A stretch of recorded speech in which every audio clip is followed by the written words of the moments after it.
water we grow closer. As you share this cup, so may you draw contentment, comfort, and happiness from the cup of life. May you find life's joys heightened, its bitterness sweetened, and all things hallowed by your companionship. While exclusionary interest in one other human being, what we call courtship, is all very exciting in the stages of discovery, there is not enough substance in it for a lifetime. No matter how fascinated people or passionate to romance. The world, on the other hand, is chock full of interesting and curious things. The point of marriage is to secure someone with whom you wish to go hand in hand through this source of entertainment, each making discoveries, then sharing some and merely reporting others. Anyone who tries to compete with the entire world, demanding to be someone's entire source of interest and attention, is asking to be classified as a bore. Why don't you ever want to talk to me? We will probably never start a satisfactory marital conversation. Guess what? Will probably never fail. You have known each other from the first glance of acquaintance to this point of commitment. At some point, you decided to marry. From that moment of yes to this moment of yes, indeed, you've been making promises and agreements in an informal way. All those conversations that were held riding in a car, or over a meal, or during those long walks, all those sentences that began with "when we're married" and continued with "I will," and "you will," and "we will." Those late night talks that included "someday," "somehow," and "maybe," and all those promises that are unspoken matters of the heart. All these common things and more are the real process of a wedding.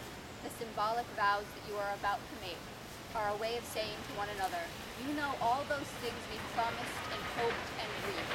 Well, I meant it all, every word." Look at one another and remember this moment in time. Before this moment, you've been many things to one another: acquaintance, friend, companion, lover, dancing partner, and even teacher, where you have learned much from one another in these past few years. Now you should say a few words to take you across the threshold of life, and things will never quite be the same between you. For after these vows, you shall say to the world, "This is my husband, and this is my wife." Love is the quintessential mystery of the human condition, and no two people's experience with it is identical.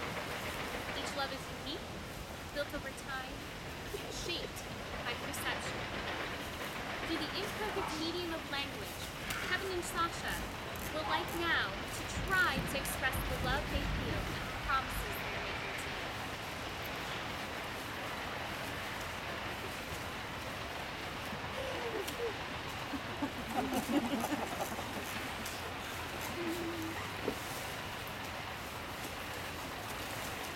I, Kevin, vow to give you, Sasha, all that I have. With what strength I have, I will comfort you. With what wisdom I have, I will advise you. With what courage I have, I will protect you. With what time I have, I will stay beside you. With what possessions I have, I will provide you. And with what love I have, I will answer any need you ever have. Nothing could ever exhaust my love for you.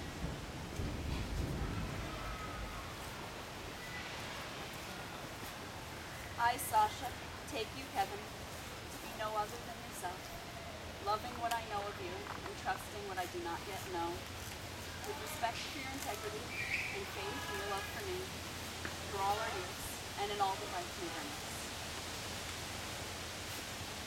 Sasha and Kevin's relationship is unique as they are, but while love's form is unique among individuals, its constant presence is the single strongest bond in the human race. Symbolizing the lasting strength of this bond, Kevin and Sasha have, as so many partners before them, chosen to wear matching rings to act as a declaration to the rest of the world, saying, "I have found love."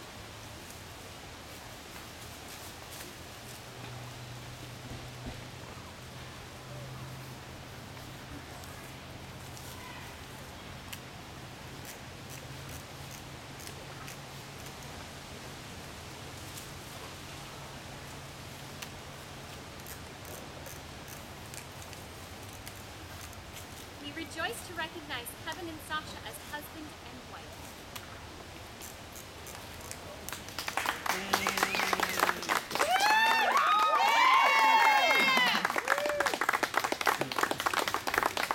Kevin and Sasha have chosen to adopt the family name of Sagan in honor of the famed scientist, in our humble opinion, the philosopher Carl Sagan. He undertook it as a personal mission to share his awareness and sense of wonder at the elegance and awesome of the universe that we live in.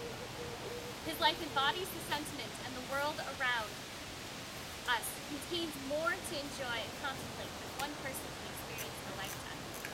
We acknowledge him today as Kevin and Sasha seek to enter their marriage with a similar spirit of curiosity and wonder. When you love someone, you do not love them all the time in exactly the same way from moment to moment. It is an impossibility. It is even a lie to pretend to. And yet this is exactly what most of us demand. We have so little faith in the ebb and flow of life, of love, of relationships. We leap at the flow of the tide, and resist in terror at its ebb. We are afraid it will never return. We insist on permanency, on duration, on continuity. And the only continuity possible in life, as in love, is in growth, in fluidity, in freedom. In the sense that the dancers are free, barely touching as they pass, but partners in the same pattern.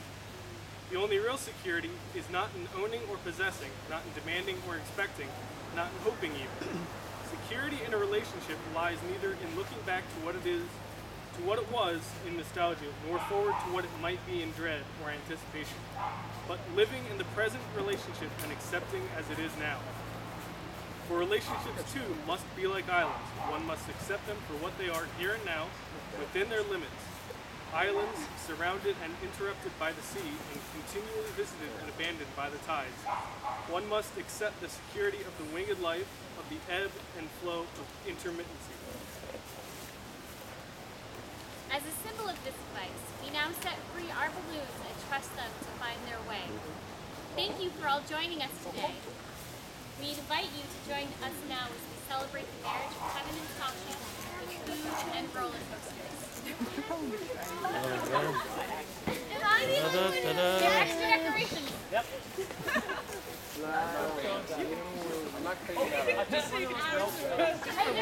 Climbing no trees.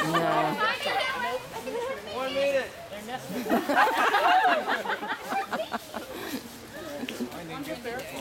One on its way.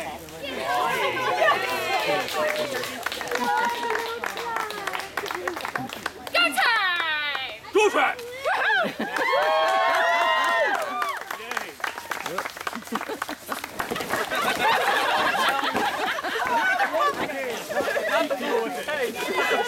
That was the last one. Okay. I would like the family shot of your family. I would too.